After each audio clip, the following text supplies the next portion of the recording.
My last video divided this entire community. Half of you agreed, half of you were furious. And some of you, I think, didn't even watch it before you told me I was wrong. So today, I'm pulling up your actual comments, and I'm going to address your best arguments one by one, because this is a conversation that's worth having. Before I get into your comments, I need to address something, because I think it's the root of most of the disagreement. If you watched my original video, the full thing, you heard me say this very clearly. And if you haven't seen it yet, I'll link it right here so you can watch it after this one. I am not anti-real drums. I said it and I meant it. Great sounding, well-recorded, real drums are the gold standard.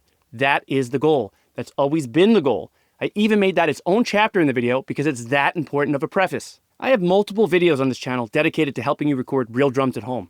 I have a free guide, which I'll link down below, specifically on how to record drums at home. Why would I make those if I was telling people to give up on real drums? The point of the video was this, and I'm going to say it one more time as clearly as I can. If you cannot properly address the variables that are working against you, the room, the tuning, the mics, the playing consistency, and you're unable to record drums to a professional standard yourself right now, your music will be better served by programmed drums for the release. That's it. That's the whole argument. I'm not telling you to stop practicing real drums. I'm not telling you to give up. I'm telling you that right now, for this release, there is no shame in programming drums. Your listeners don't care how hard the recording process was. They care how the song sounds. And I know that last line is going to bother some of you too, but let me prove it. Let's go to the comments. All right, first comment, and this one had the most engagement of any negative comment on the video. If recording drums was supposed to be easy, everyone would do it. Why stop at sampled drums? Reamp all guitars, tune and time-align vocals, ditch instruments for all MIDI, AI mix and master. Then your tunes will sound professional like all the other boring ear fatigue crap today. This is what I call a slippery slope argument. The idea is if you accept programmed drums, where does it end? You might as well replace everything with a computer. And I get the fear behind it, and I actually share some of it. But here's why this argument doesn't hold up. First, I'm not talking about replacing everything. I'm talking about one specific instrument in one specific context where the variables are genuinely stacked against you. The room acoustics, the microphone bleed, the kick quality, the tuning, the player consistency. Drums are objectively the hardest instrument to record well at home. Guitars to an amp sim, much more controllable. Vocals with a decent condenser and a treated corner, totally doable. Drums in an untreated bedroom, that's a completely different level of difficulty. Second, this isn't hypothetical. I mix records for metal bands every single week. I hear the tracks that come in, and I'm telling you, when the real drums aren't recorded well, they are the number one thing holding the mix back. Not the guitars, not the bass, not the vocals, the drums. Every time. And third, the slippery slope argument assumes that using one tool means you've abandoned all standards. But professional studios have been using drum samples and replacement for decades. This isn't a new thing. It's not the death of music. It's a tool. And tools are meant to serve the song. Now for the comment that honestly hit me the hardest, because it comes from a place of real passion for the art form.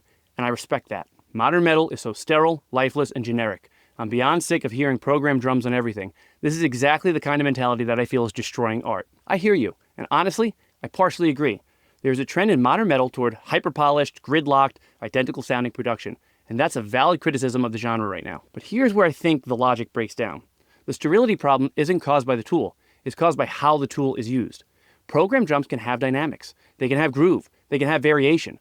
The MIDI packs from companies like TuneTracks and Get Good Drums are played by real drummers in real studios. You're starting with a human performance. What you do with it from there, that's the art. And here's the thing. Even when bands record real drums in a professional studio, those drums are almost always getting sample reinforced, phase aligned, and edited heavily anyway. The line between real and programmed in modern metal is way blurrier than most people think. The question isn't real versus fake. The question is, does the final product serve the song? Because I've heard beautifully programmed drums that have more musicality and groove than a poorly recorded live kit in an untreated room. And I've heard amazing live drum recordings that blow away any sample library.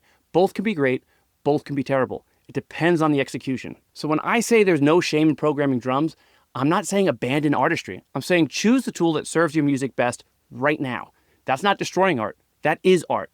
Making smart decisions about how to present your music to the world is part of being an artist. All right, comment number 3. Not being able to tune a kit or have a decent kit or being able to play consistently, these are all signs that your drummer sucks. So in reality, you don't have a good band. This is actually the most technically grounded objection from the entire comment section. And on the surface, it's hard to argue with. If your drummer can't tune a kit or play consistently, yeah, that's a skill issue. But here's the reality that this comment is missing. I'm not talking about professional bands with experienced drummers.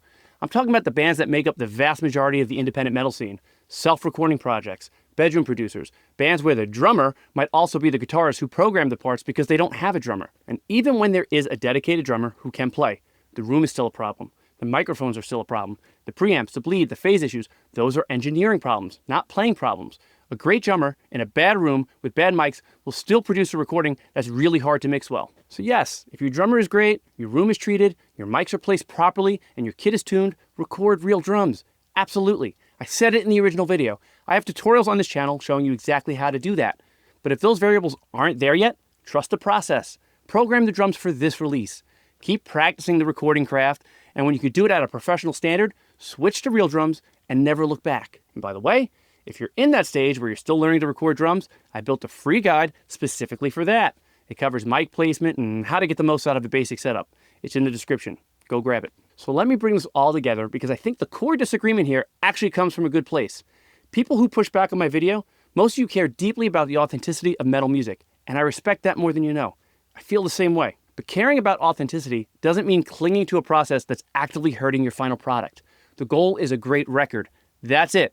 And sometimes that means making practical decisions that serve the music over your ego. Continue to learn how to record real drums. Get better at it. Invest in your room, your gear, your skills. I'm here making content to help you do exactly that. But until you can do it at a level that truly serves your songs, there's absolutely no shame in programmed drums. Your listeners will never know the difference, but they will know if the drums sound bad. Now go make music that sounds massive.